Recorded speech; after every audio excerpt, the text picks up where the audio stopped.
He sat at his computer, tongue licking his upper and lower lips in anticipation. A long-nailed, fat and grimy index finger clicked on the mouse at a dizzying pace.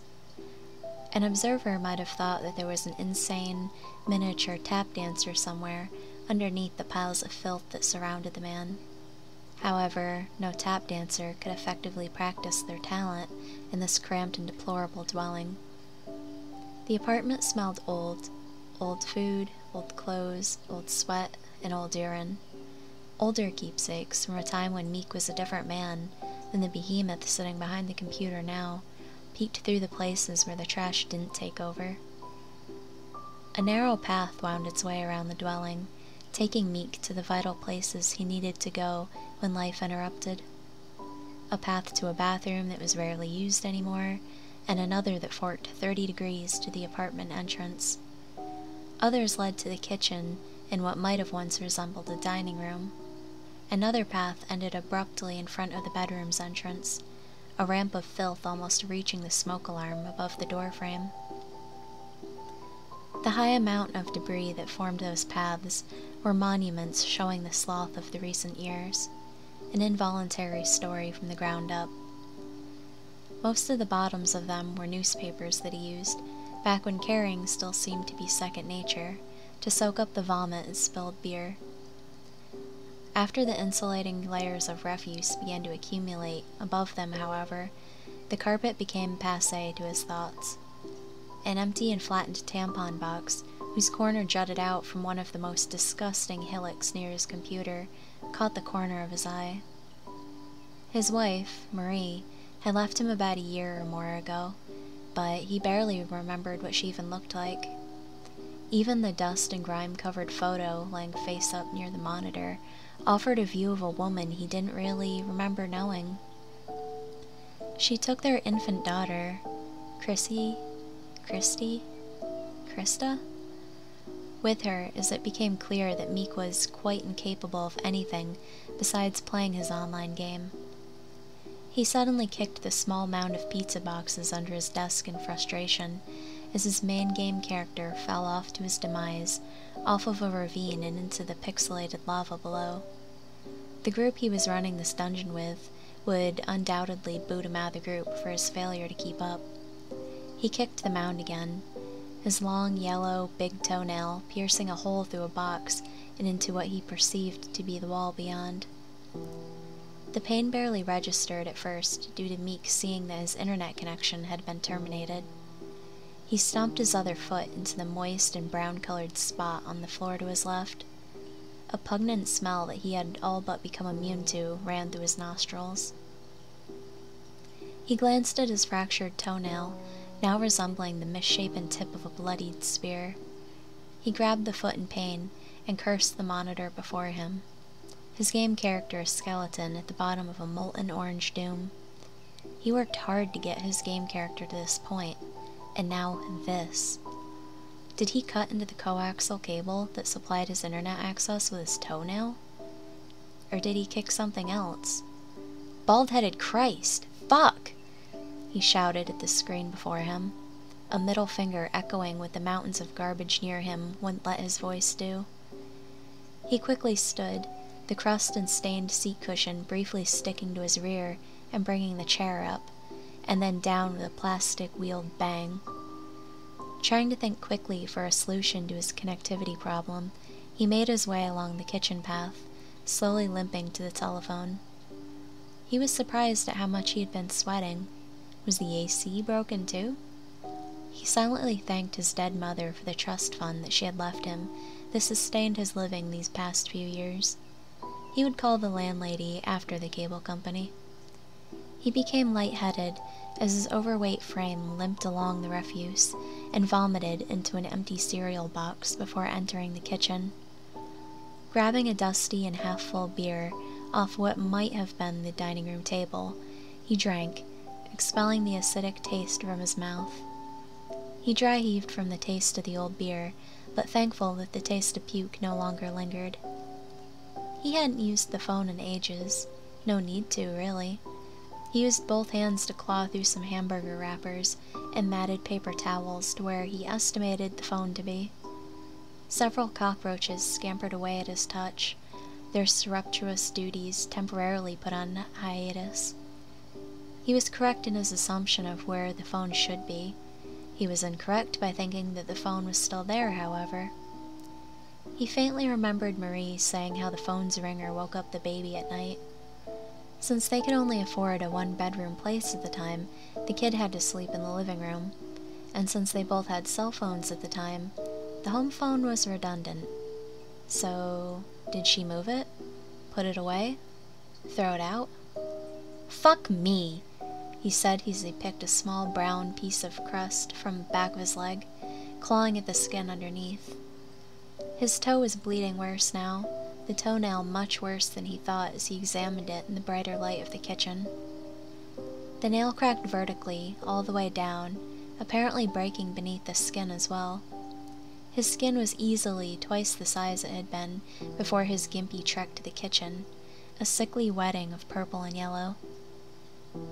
Meek didn't know the first place to look if Marie had put it away somewhere, and frankly, he didn't feel like digging through more mounds to look. Another option was the bedroom. There was a landline connection in there. Maybe it was buried in there somewhere? His desire to get back to his game, coupled with his throbbing foot, prodded him to go back and look. He wobbled along the bedroom path, straight down the hallway, the carpet he trod on making sickening wet sounds. He paused for a glance into the bathroom he stopped using months ago. A brown cone shape of a solid brown and green substance protruded from the grimy toilet. He could see several flies tending to their young among the shape, buzzing with parental defense as they sensed Meek's presence. Matted balls of toilet paper stood knee-high, occasionally broken by the mouths of empty beer bottles. The bottle tops looked almost like brown mouths drowning in a sea of disgust. Smears and handprints of a darker color lined the tile walls. A picture hung by the entrance of the bathroom, Meek and Marie standing in front of the lake at Epcot Center. The baby was nestled in Meek's arms, the peaceful shroud of sleep evident on her face as her happy father kissed her forehead. Was that taken before or after the wedding, he thought. He remembered that day, the baby cooing as the boat made its way through the funnels into the Mexican section of the park. He had no idea why, but he also remembered Marie giving him a light but tender kiss on his neck as the boat sloshed its way through the artificial passages. He made his way towards the bedroom entrance, having to limp and wade through the trash that he didn't remember making. Glancing behind him, he noticed that he left a red trail as his foot dragged behind him. Clearing the way to the door took longer than he thought. There were several large boxes hiding beneath the garbage that were a lot heavier than he expected, their contents unimportant as the longing of getting back to his game took precedence over everything else. They were stacked high as well, almost reaching where the door met the frame. Throwing the last box behind him down the hallway with a grunt, he grabbed the doorknob and tried to open the bedroom door. It was locked. After several minutes of determination, a few pulls from his obese frame, and many curses of frustration, the door gave way, splintering the frame and showering Meek's forearm with wooden debris. The room was dark, cool, and surprisingly clean. The light shone from the hallway behind him, exposing the motes of dust that chaotically danced at the door being thrust open. Had he really not come in here at all over that year or two? The carpet was the perfect beige it was when his family had moved in years ago.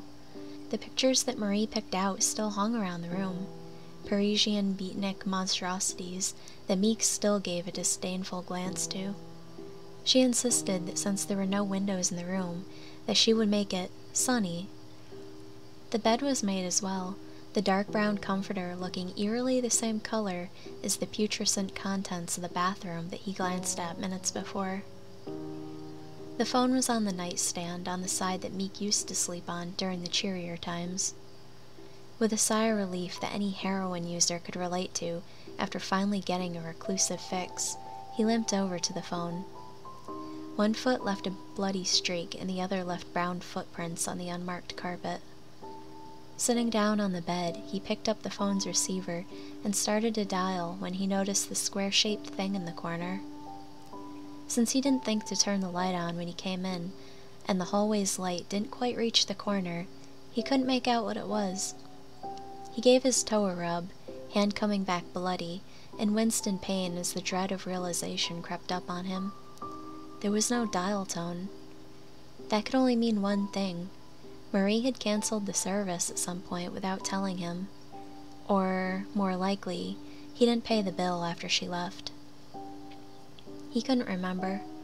Grabbing the phone in frustration, he threw it in the direction of the square-shaped thing, cursing. He was getting very lightheaded now, the coolness of the room doing little to alleviate the sweat drenching his bald and fleshy head. He stood up and hobbled over to the square thing in the corner. As he came up beside it, he grabbed the edge of it and winced in pain, his foot feeling as if it were on fire. He looked into this square thing, now finally realizing what it was, not just because of its physical shape, as much as its contents. The long-decayed corpse of an infant lay in the center of the playpen. The skin almost resembled one of those purplish, super-hot peppers he used to see at the grocery store, making bizarre spiral patterns along the top of the skull. The infant had a permanent scream on its wrinkled and deformed face, as though it was seeing something horrible before its death. That horrible thing must have been loneliness, Meek thought as he glanced at his daughter. That thought was quickly dashed, however, as he noticed another figure sitting upright in the corner beyond the crib. Marie's eyeless face pointed to the ceiling in a look of pain, as if she had died crying. One hand still rested on the corner of the playpen, the other pulling down the shirt where her breast had been. She must have been giving the infant, Christina, that was her name, one last meal before she herself had expired. Cursing in worried anticipation, he picked up the phone, and it was thankfully still in one piece, with the cord from the wall still attached to it, and hobbled to the bedroom door, deciding that he would try the kitchen phone's receptacle, now out of a feverish desperation. As he made his way through the door frame, he immediately saw a problem. The heavy boxes that he had thrown behind him in a frenzy moments before now made a heavy wall that merged with the garbage piles. He could see a portion of his computer monitor beyond, a bubbly orange haze through cardboard and refuse. His foot throbbed, and his chest suddenly contorted in pain as self-preservation began to take hold of his fevered body. Dropping the phone, he fell to his hands and knees and crawled through the barricade. The first box before him wasn't so bad to move, but the next was impossible, positioned as he was, and he slumped over it. He sensed a cockroach that he must have only partially killed with his weight tickle the side of his torso. "Just a rest," he mumbled. "The kitchen is just around the corner. I'm so close. I will have my internet back within the hour. It's just one phone call," he thought. Looking longingly at his computer screen through the cardboard and refuse cracks, his heart finally took his frustration, his toe pain, and him along with it.